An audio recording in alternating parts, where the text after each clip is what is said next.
ఉయ్యాలగను ఒబుచుంటివి కదా జగమంతయు నీవు లీలగా. డబ్బు ప్రపంచాన్ని పరిపాలిస్తోంది, ఉయ్యాలలా ఊపుతోంది. నిన్నటి కోటీశ్వరుడు ఇవాళ కూటిక లేనివాడు అవుతాడు, ఇవాళ కూటిక లేనివాడు రేపు కోటీశ్వరుడు అవుతాడు. నిన్నటి వరకు అధికారంలో ఉండేవాళ్ళు దిగిపోయారు, ఇక రారేమో అనుకున్న వాళ్ళు పైకి వచ్చారు. నమశివాయ. ఇంతకంటే భగవల్లేలకు ఉదాహరణ వేరే ఏమీ.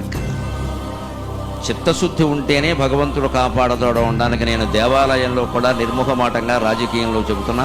చిత్తశుద్ధితో నాకు ఇచ్చిన సీట్లు చాలు, వాటిలో గెలిస్తే చాలు అన్న పవన్ కళ్యాణ్ 23 చోట్ల నెగ్గాడు, 23 చోట్ల నెగ్గాడు.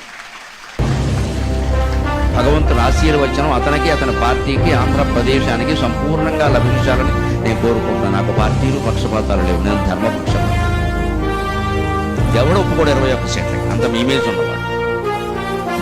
లేదు, మాకు పొత్తు ప్రధానం, ముందు గెలవడం ప్రధానం, అది కూడా ప్రజల కోసం అంతే. ఖచ్చితంగా వచ్చేసాయి.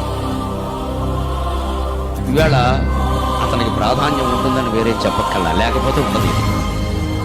ఎలా వస్తుంది మనకి ప్రాధాన్యం? చిత్తశుద్ధి కారణంగా వస్తుంది.